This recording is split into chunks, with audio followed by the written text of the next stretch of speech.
इस समारोह के मंच संचालक महोदय, इस विद्यालय के जमीनदाता, इस ग्रामीण क्षेत्र के शिक्षार्थियों के भाग्य विधाता परम आदरणीय राम गोविंद बाबू, इस प्रसाल में बैठे हमारे पूज्य गुरुदेव श्रद्धेय रविंद्र बाबू के साथ साथ हमारे तमाम गुरुतुल्य शिक्षकगण, हमारे आस पड़ोस से आए तमाम अभिभावकगण एवं हमारे सहयोगी शिक्षकगण, सभी को मैं इंटर स्तरीय उच्च माध्यमिक विद्यालय जहांगीरपुर बैसी एवं बिहार पंचायत नगर प्रारंभिक शिक्षक संघ मूल रंगरा चौक की तरफ से बारंबार प्रणाम करता हूं। आज बड़े हर्ष और विषाद का दिन है। हमें हर्ष हो रही है कि हम अपने बड़े भाई के विदाई में शरीक हो रहा हूं, पर थोड़ा विषाद भी है कि आज के बाद पुनः वे अपने कार्य कौशल को हमारे बीच नहीं रख पाएंगे, पर हमें आशा और पूर्ण विश्वास है कि वो समय समय पर आकर हम सभी छोटे भाई का मार्गदर्शन जरूर करते रहेंगे। मैं थोड़ा सा वक्त लूंगा इस विद्यालय के इतिहास को बताने में। मैं भी इसी नंद कुमार उच्च विद्यालय नगरा का छात्र हूं। जब मैं यहां पढ़ता था, हमारे जो गुरु होते थे उस समय के, वे हमें ऐसी शिक्षा दी कि हम लोगों को कहीं जाने की जरूरत महसूस नहीं हुई। हमें सभी चीज यहीं प्राप्त हुआ, ना हमें कोचिंग की जरूरत हुई, ना किसी की सहायता की जरूरत हुई। जो भी मूल तत्व था हमें यहां से प्राप्त होता चला गया और हम लोग अपने मुकाम तक पहुंचने में सफल हुए। उनका आशीर्वाद रहा और हम लोग आगे बढ़ते चले गए। हमने उनसे सीखा था, वे कहते थे जो अटल और अचल होकर कार्य करते हैं वह जरूर सफलता पाते हैं। तो सोहन लाल द्विवेदी के शब्दों में अपने गुरुजनों की बात मैं रखना चाहूंगा कि खरा हिमालय बता रहा है डरे न आंधी पानी से, खरे रहो तुम अविचल होकर हर संकट तूफानों में, डिगो न अपने प्रण से तो तुम सब कुछ पा सकते हो प्यारे, तुम भी ऊंचे उठ सकते हो, छू सकते हो नभ के तारे, अटल रहा जो अपने पद पर, लाख मुसीबत आने में मिली सफलता जग में उसको, जीने में मर जाने में, जीने में मर जाने में, जीने में मर जाने में। मैं तमाम उन संदेह गुरुदेव का बारंबार पुनः वंदना करूंगा कि आप लोगों ने जो मिसाल कायम किया इस विद्यालय क्षेत्र में, इस ग्रामीण क्षेत्र में, क्योंकि इस तमाम ग्रामीण क्षेत्रों के लोग जो हैं वे नीचे तबके के हैं, गरीब गुरबे घर से आते हैं और उनके पास उतनी पैसे नहीं होते थे कि जो प्रत्येक विषय का ट्यूशन पढ़ सके। और आपने जो मूल तत्व दिया उसी से यहाँ ग्रामीण क्षेत्रों में एक उजाला आया और उनका भविष्य उज्जवल हुआ। मैं पुनः अशोक बाबू के पास चलना चाहूंगा कि मुझे भी सौभाग्य प्राप्त हुआ उनके साथ 3-4 महीने बिताने का। जब मैं नवसृजित प्राथमिक विद्यालय बहलिया टोला में आया था तो यहाँ विद्यालय नहीं था, तो मैं यही हाई स्कूल में आकर बैठा करता था। तो उनके अनुभवों को शेयर करने का हमें मौका लगा और कई बार मैंने उनके कहने पर यहाँ क्लास भी लिया। वे एकदम सरल और मृदुभाषी, उनके रोम रोम में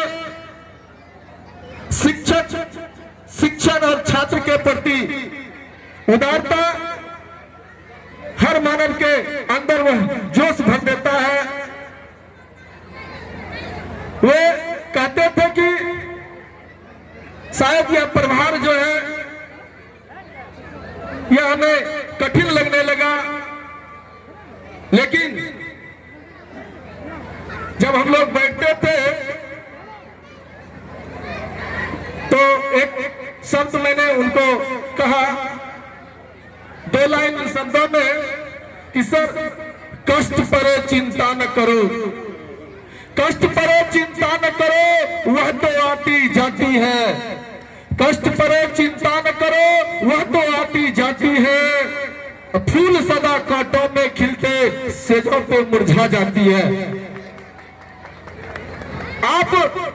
आपको कष्ट हुआ, सिर्फ लगातार आप मार्गदर्शन करते रहे, आपके ये 4-5 जो मिसाइल है ये काम करते रहेंगे।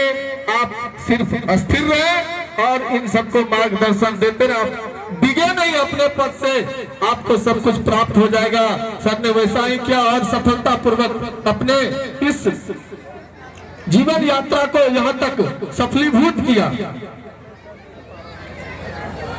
अब यहाँ के प्रभारी प्रधानाध्यापक महोदय के लिए जो उन्होंने मिसाल कायम किया कि आज इस बड़े से प्रसाल में विदाई समारोह का आयोजन किया, उनके लिए मैं कहूंगा कि जैसे हम लोग आज शिक्षक हैं, मैं पूर्व की तरह वो काज अपने गुरुजनों की तरह नहीं कर पा रहा हूं, कोशिश करता हूं फिर भी नहीं हो पा रहा। इसका थोड़ा सा कारण मैं सरकार के तरफ भी ले जाना चाहूंगा कि उन्होंने आज के गुरुओं से सभी हथियार छीन लिए, सभी अधिकार छीन लिए हैं।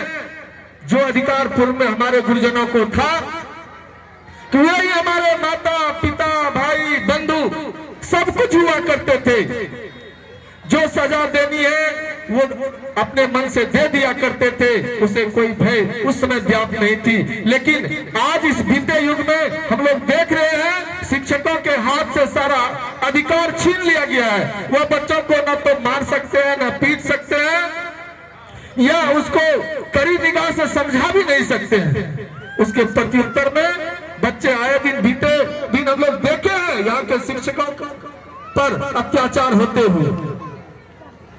तो मैं इस तरह जो बाहर दूर दराज आदि के शिक्षक आते हैं, थोड़े सहमे रहते हैं अपने कर्तव्य के प्रति, सरकार के रवैये के प्रति जो उन्होंने शिक्षकों के ऊपर डाला है, उन्होंने अपने कार्य को सुचारू रूप से सिर्फ किस तरह निपटा लेना है इसी पर जोर देते हैं।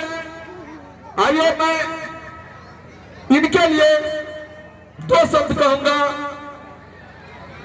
कि रख हौसला वो मंजर भी आएगा, रख हौसला वो मंजर भी आएगा, प्यासे के पास चलकर खुद समंदर भी आएगा। थक कर न बैठ मंजिल के मुसाफिर, मंजिल भी मिलेगी और मिलने का मजा भी आएगा, मिलने का मजा भी आएगा। सिर्फ हम लोग अपने कर्तव्य पथ पर डटे रहे। अभी कुछ शिक्षकों ने कहा हमें सेवानिवृत्ति नहीं, हमें पैसे कम मिलते हैं। तो हमारे गुरुदेव भी कुछ क्षण पहले बोले थे माननीय श्री रविंद्र बाबू कि हम लोगों को वेतन के रूप में बहुत कम थोड़े पैसे मिलते थे, लेकिन बाद में चलकर वो सुलभ हो गया। उन्होंने अपने कर्तव्य पथ पर चलते हुए अपना कार्य पूर्ण करते रहा। धीरे धीरे सभी समस्याएं समाप्त हो गई। हम लोगों को भी उनके ही मार्गदर्शन में उनके कर्तव्य पथ पर चलते रहना चाहिए। हम लोग न डिगेंगे, हमें अपने कर्तव्य का पालन करते रहेंगे तो वह मंजिल भी आएगा जिस मुकाम पर हम चल रहे हैं, जिसको पाने के लिए हम लोग इस कर्तव्य पथ पर चल रहे हैं। मैं इस प्रसाल में बैठे तमाम छात्र छात्राओं से भी को भी सलाह देना चाहूंगा कि आप जो विद्यालय आते हैं वह सिर्फ आप लेने के लिए आते हैं। आपको जिस भी प्रकार से, क्योंकि शिक्षक जो आते हैं सिर्फ देने के लिए और छात्र सिर्फ लेने के लिए, आपको जिस रूप में जो चीज मिल रहा हो उसे ग्रहण करना चाहिए। उसे आप ग्रहण कर लीजिए, उसी में आपकी भलाई है। आप ना लीजिएगा तो क्या होगा। मैं थोड़ा सा याद दिलाना चाहूंगा, हमारे भी विद्यालय में एक बुजुर्ग शिक्षक हमारे लक्ष्मी नारायण चौधरी बाबू थे, जो पूर्ण रूप से बुजुर्ग थे। जब वो क्लास आते थे, हमारे कुछ सहयोगी हुआ करते थे, उनके क्लास में शोर शराबा करते थे।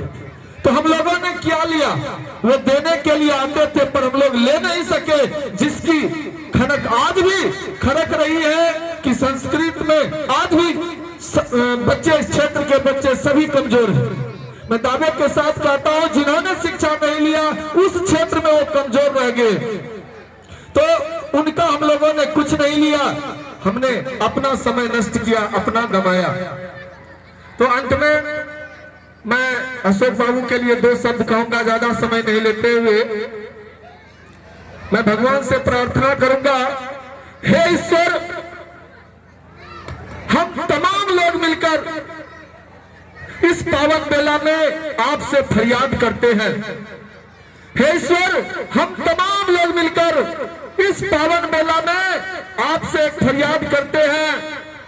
हमारे अशोक बाबू जहां भी रहे सदा उनको खुश रखना, बस यही आपसे फरियाद करते हैं, फरियाद करते हैं, फरियाद करते हैं। जब श्री रामचंद्र जी इस जीवन लीला को, इस प्राकृतिक लीला को समाप्त कर जाने लगे तो हनुमान जी भी ने कहा कि भगवान आप तो जा रहे हैं, मुझे भी साथ ले जाइए। तो भगवान राम ने कहा,